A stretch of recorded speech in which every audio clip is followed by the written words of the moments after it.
What is going on, everyone? This is Eric coming at you from just outside Hartford, Connecticut. And today we're going to be continuing our rant series as we finish up the AFC East. Now, you're going to notice a lot of rants are like this where I just discuss divisions. I don't have enough hatred for every single team to do individual videos for every single team. So, this is the AFC East. Hold the Patriots, whose rant video has been up for a little bit. Definitely check that one out. But here we go. And the first team I'm going to do is the Buffalo Bills. Now, keep in mind, Buffalo is my AFC team. So I do kind of have to grasp at straws for some of these, and you'll see that. So, of course, the first thing and the only thing I really dislike Buffalo for is the 1991 to 1994 four consecutive Super Bowl losses. Now, I wouldn't hate you for that if you did that. But the fact of the matter is, you lost all four Super Bowls to NFC East teams. So I have to hear from Washington, New York, and Dallas fans about those Super Bowls. And it's just so annoying to have to deal with it. And not to mention the fact that you wasted some great efforts from Thurman Thomas, Jim Kelly, all because Scott Norwell couldn't make a kick to save his life wide right. And of course, Thurman Thomas, you wasted all these guys' careers. They couldn't get a ring because you guys couldn't do it in the limelight.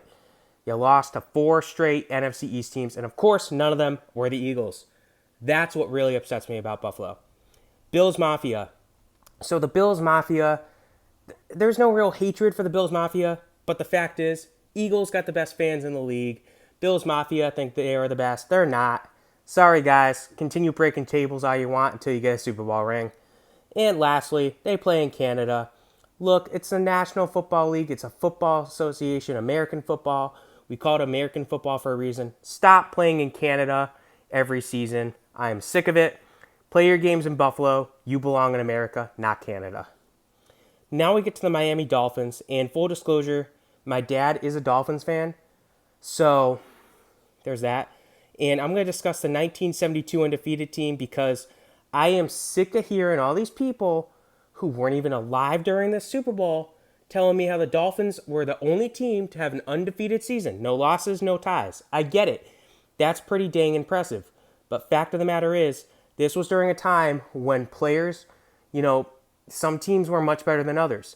And you had competing leagues at that time. So guess what? If you couldn't offer your players a decent salary, they would just jump to the USFL or something else. And that means the good teams stayed good. The okay teams got a little worse, and the bad teams stayed bad. So the Dolphins feasted on some bad teams.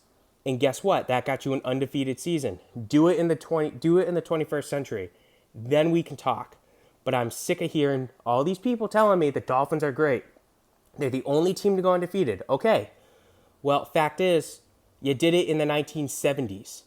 Talent was not there anymore. The talent wasn't there. You had a good team because you could control it and you kept players and you had the money. Good job. Dan Marino. So in the 1983 draft, they selected Dan Marino. This was the same draft that Jim Kelly was drafted in. But I love Dan Marino, okay? Dan Marino is the best quarterback of all time. And I've said that before. And only people who really agree with me are the people in their 50s or older. So, yeah, but Dan Marino is a great quarterback. Why do I have him on this list? Because the Dolphins wasted this guy's career. Marino was setting records before people knew what hit him. This guy was smashing the 4,000-yard mark when teams were shocked to see anybody throw that many yards. And what did you do? You got him one Super Bowl appearance and you lost. What really grinds my gears about Dan Marino, though, the final game Marino played was the 1999 playoffs against the Jaguars. You want to know what the final score was? 62-7 to the Jacksonville Jaguars. You lost 62-7. You didn't have a defense for Marino, and you wasted this guy. I remember seeing his Hall of Fame induction, and this guy's the best quarterback of all time. But you know what? He doesn't have a ring. He's the best player in American sports to retire without a ring, if you ask me and many other people. Lastly, again, really grasping at straws here, their logo. I think their logo is so ugly now, their modern logo. Go back to the original one. Go back to the 70s one even. It looks the same, but they just redesigned it. It just doesn't look good. Now, last in the AFC East, we have the New York Football Jets. And I don't have a beef with the Jets myself to an extent. One of my good friends is a Jets fan, and one of my uncles is a Jets fan. And fact is, you guys are always kind of underlooked. But New Jersey, you're from New Jersey, acknowledge it. You've been from New Jersey for a while, okay? It's not like you just moved there in 2019. No. You're called the New York Jets, but you play in New Jersey. Own your New Jersey heritage. You play in New Jersey. Go by New Jersey. Butt fumble. Why butt fumble? Because you know what? I was sick of seeing that highlight every dang day. And yeah, Mark Sanchez shouldn't have run right into his center's butt, or guard's butt, whoever it was. But I was sick of it, and it couldn't have been worse because you played the Patriots on Thanksgiving and you did it. So the butt fumble just really annoys me. Come on, man.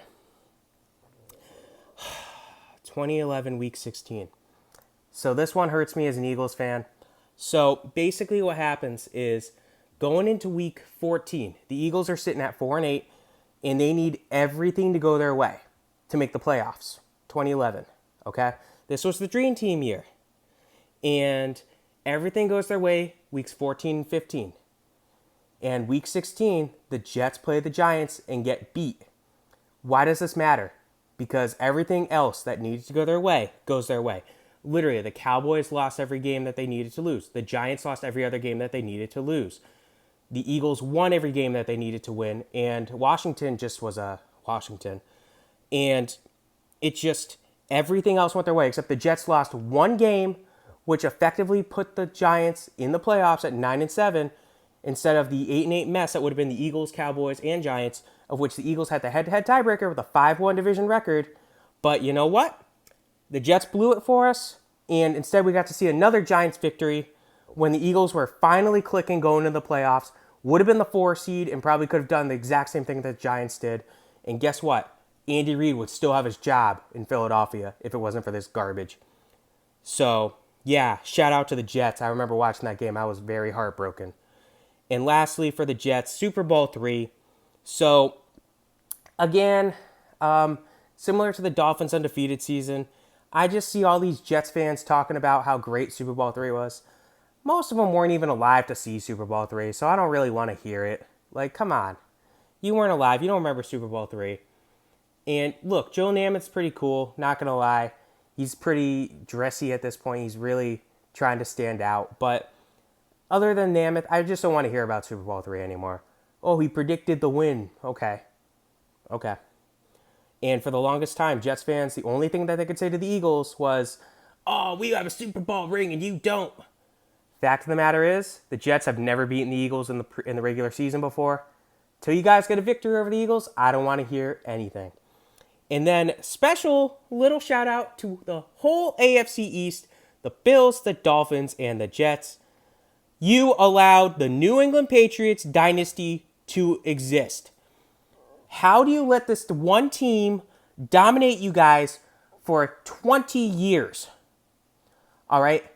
Yes, Miami won the division in 2008, but guess what? Brady tore his ACL that year. And he went 11-5 or something like that year. And the only reason the Patriots didn't make the playoffs that year is because, again, they were 11-5 themselves, the Patriots were, but they lost tiebreakers and the AFC was a complete monster. Everyone was really good. But come on. And then, yes, we did see the Jets have a little bout of dominance when they made the AFC Championship game back-to-back years in 2010, in 2011, or 2009, 2010. But again, that was because of their amazing defense, and it didn't have to do as much with the Patriots because they didn't really play the Patriots on the way. And when they did, they lost to them. And the Bills were just a pushover for years.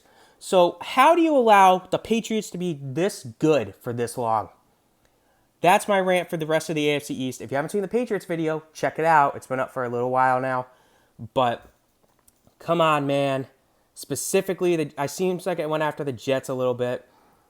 I kind of did, but you know what? Again, the rest of the AFC East allowed the Patriots to do this. So, yeah. Have a good one.